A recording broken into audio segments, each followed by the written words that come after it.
আসসালামু আলাইকুম, কেমন আছেন সবাই? আশা করি সবাই অনেক ভালো আছেন। আমি আল্লাহর রহমতে অনেক ভালো আছি। ঈদের দিনের কিছু ভিডিও আপনাদের কাছে নিয়ে আসলাম। ঈদের দিন যে ভিডিওগুলো করেছিলাম, হয়তোবা ছোট ছোট রিল ভিডিও দিয়েছি, বড় ভিডিও আপলোড করিনি। তাই ভাবলাম একটা ভিডিও বানাই। এডিটিং করতে অত সময় লাগে, এত ব্যস্ততার মধ্যে ভিডিও করব, ভিডিও এডিটিং করব, ভয়েস দেব, একেবারেই সময় পাই না।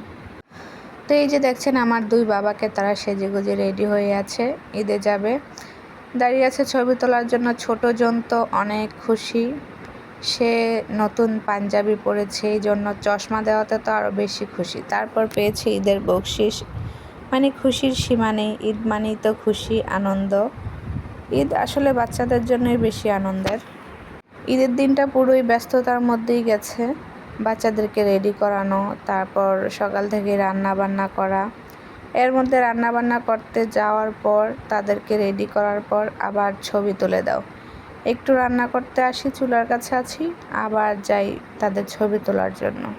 তো যাই হোক, আমার বাচ্চারা রোস্ট রান্না অনেক পছন্দ করে, তাদের রোস্টটা অনেক প্রিয়। বলতে গেলে গরুর মাংস একেবারে দেখতেই পারে না, মুরগির মাংস হলে অনেক খুশি দোনোজনই। ছোটোজন এখনও ভালো করে কিছু বোঝে না, কিন্তু বড়জনের মুরগির মাংস হলে মানে একেবারেই খুশি। মুরগির রোস্ট বিশেষ করে এটা বেশি ভালো লাগে, যেহেতু একটু মিষ্টি মিষ্টি লাগে, সেই জন্য এটা বেশি ভালো লাগে। আর রোস্ট আমি রান্না করলে আমারটাই ভালো লাগে, আমার কেন যেন অন্য কেউ রান্না করলে অতটা ভালো লাগে না। তো যাই হোক, সবাই মজা করেই রান্না করে, কিন্তু কেন যেন আরেকজনেরটা আমার ভালো লাগে না। তো যাই হোক, আমার রোস্ট রান্নাটা কেমন হয়েছে সবাই কিন্তু কমেন্ট বক্সে কমেন্ট করে জানাবেন। আমি পুরো ভিডিওটা হয়তোবা দিতে পারিনি, বা কোন মশলাটা কিভাবে দিলাম সেটাও বলিনি।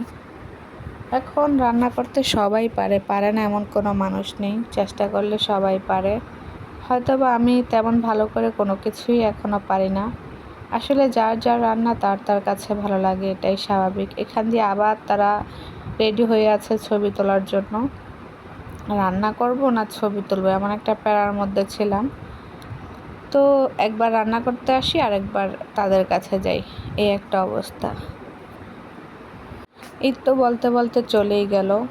ঈদের দিনের ভিডিওগুলি আজকে এডিটিং করলাম অনেক দিন পর। মনটা একেবারেই ভালো নেই। ঈদ মানেই তো হাসি খুশি, আনন্দ, বেড়াতে যাওয়া, ঘুরতে যাওয়া। আসলে আমাদের মেয়েদের চার দেয়ালের মাঝখানে ছাড়া আর কোনো কিছুই নেই। চাইলেও কোথাও যেতে পারি না, এরকম একটা অবস্থা। মন খারাপ হলেও কিছু করার থাকে না। তো বাচ্চাদের জন্য মুরগির মাংস রান্না করলাম, আর বড় যারা আছে পরিবারের, বিশেষ করে ওর বাবার অনেক পছন্দ গরুর মাংস। গরুর মাংসটা ভুনা করে নিয়েছিলাম। মাংস ভুনাটা কেমন হয়েছে দেখতে সবাই কিন্তু কমেন্ট বক্সে কমেন্ট করে জানিয়ে যাবেন। রান্না করতে করতে দেখি আবার তারা ঈদ থেকে চলেও এসেছে। খেলনা যা ছিল মনে হয় সবই কিনে এনেছে তারা। মানে কোথাও গেলে মানে খেলনা কী পরিমাণ কিনবে আল্লাহই জানে।